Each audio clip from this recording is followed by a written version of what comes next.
Welcome back, students. In the previous lecture, we have studied about the unit cell and the primitive cell and their differences.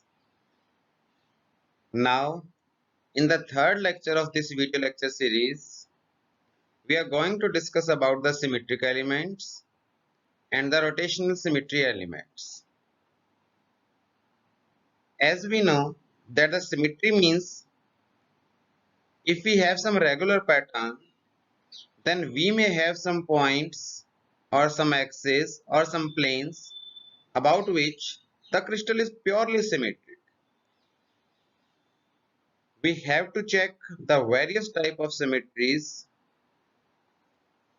but in this current lecture we will discuss only about the rotational symmetry elements. So let us start today's lecture with our very first slide.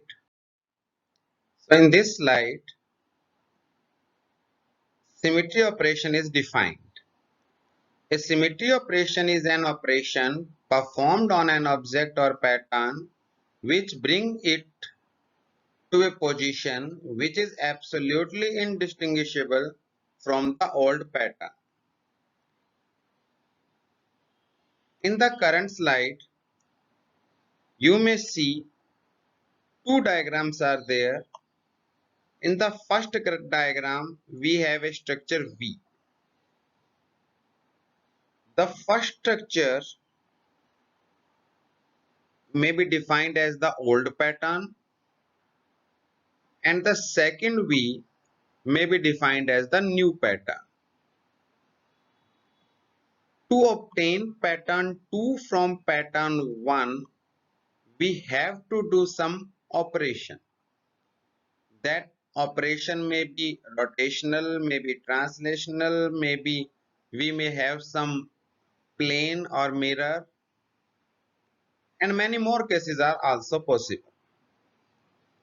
So if we discuss about the simplest case, that is rotation, then I have shown an axis, and if the whole structure or whole alphabet V is rotated about this axis in either anticlockwise or clockwise direction, then after 180 or pi radian rotation, we may get the structure number 2 or the new pattern.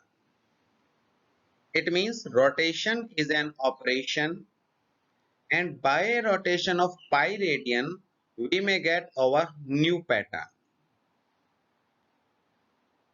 Similarly, in alphabet S, pattern 1 is the old pattern, and if we repeat our process,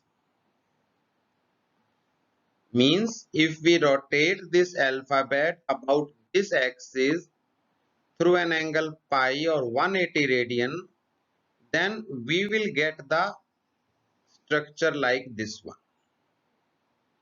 But this structure is not an similar image or indistinguishable image from the old pattern. So by pi rotation, we cannot get a similar indistinguishable pattern.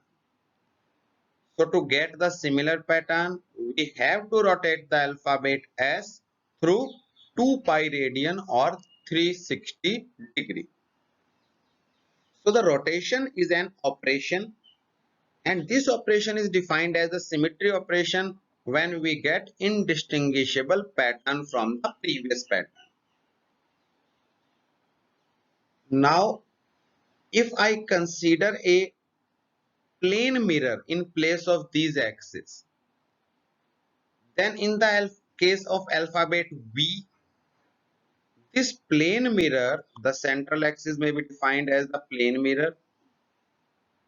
If I place a plane mirror perpendicular to the plane of our screen, then the right-handed part is exactly the mirror image of the left-handed part and vice versa.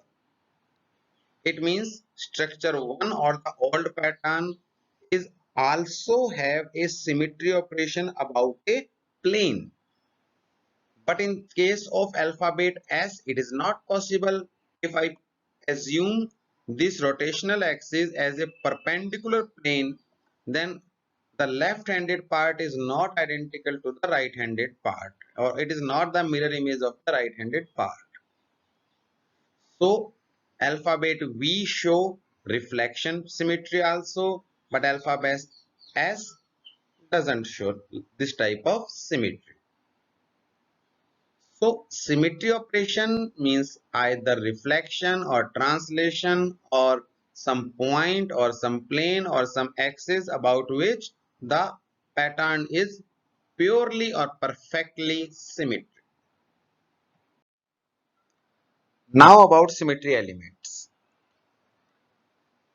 Symmetry operation performed about a point or a line define point group symmetry elements, and the symmetry operations performed by a combination of rotation and translation both define space group symmetry elements. For example, in the first diagram, if we define a line like this one, then the region above the line is identical as the region below the line. So this line define point group symmetry element. So this line is a symmetry element about which the pattern is identical. Similarly, in the second case, we may define first line like this one, and we may also define second line like this one. Above and below this first line, the pattern is same, and for second line towards right and left, both along both the directions, the pattern is identical. So it is also a line point group symmetry element.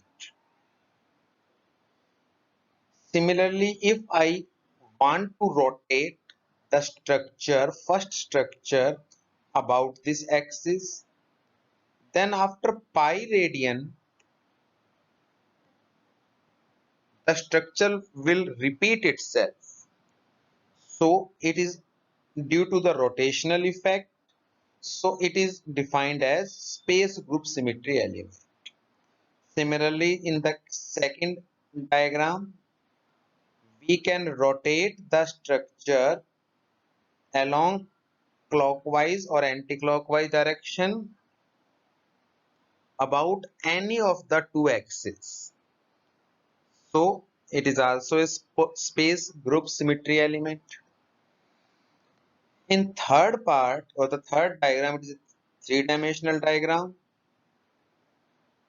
So we may define a plane perpendicular to any surface which is shown here. Then this plane divides the whole pattern in two parts which are identical. Similarly, we can assume an axis passing through the center of this structure, and if we rotate the whole pattern about this axis, then after every 120-degree rotation we will get identical structure again. So it is again related with rotational effect, so it is a space group symmetry element. So a particular crystal or system or pattern may have a number of symmetry elements.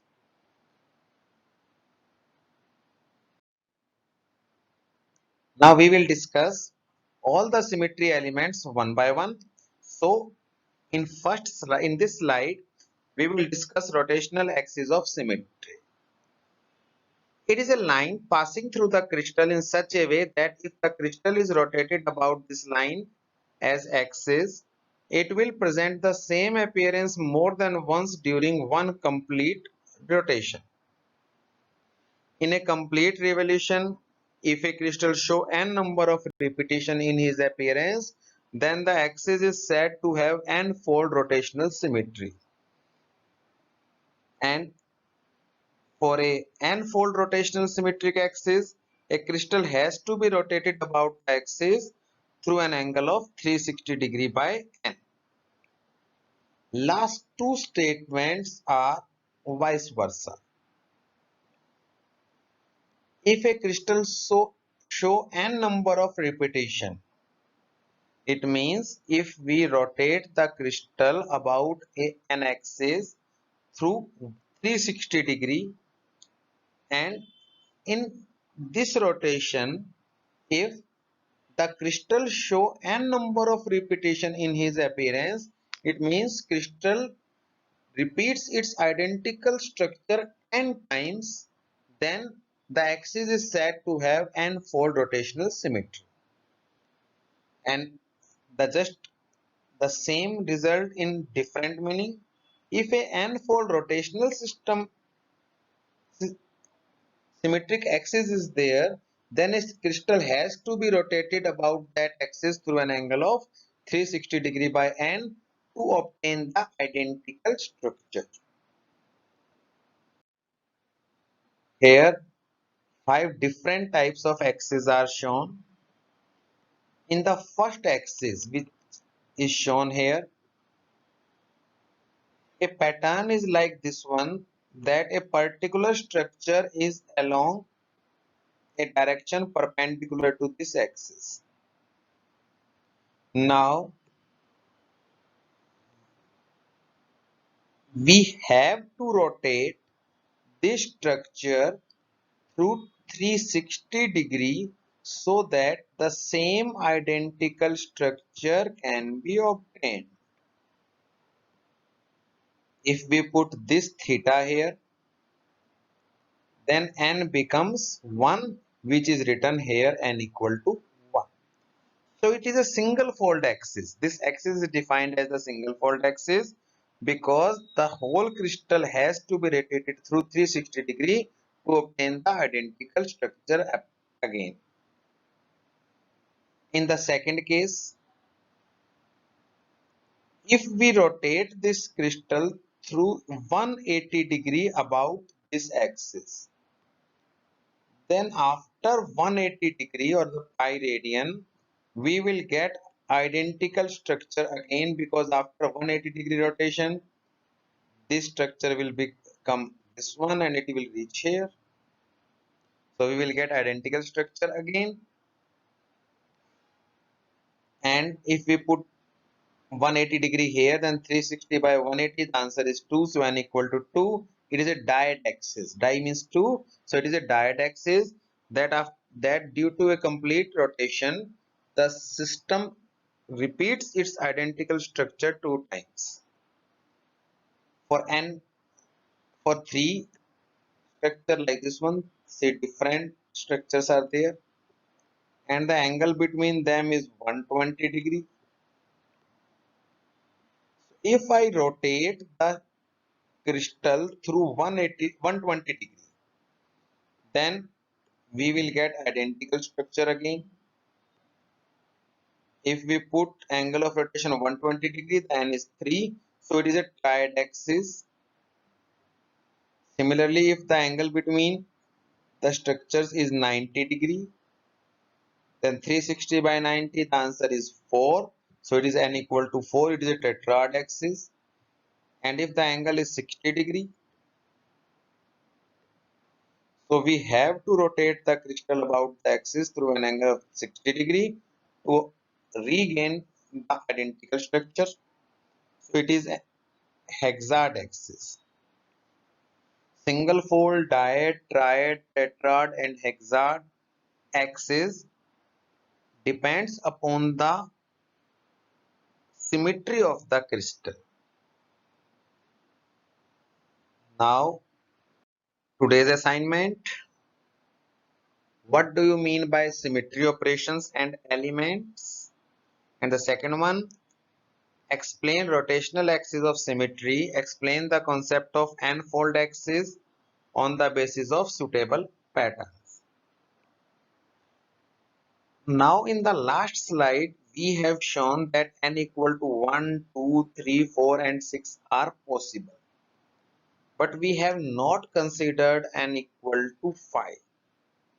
The reason behind this will be discussed in our next lecture. So today I want to conclude here. and hope you are enjoying the subject. And I request all of you to continue their studies and do your assignment regularly. Thank you and have a nice day.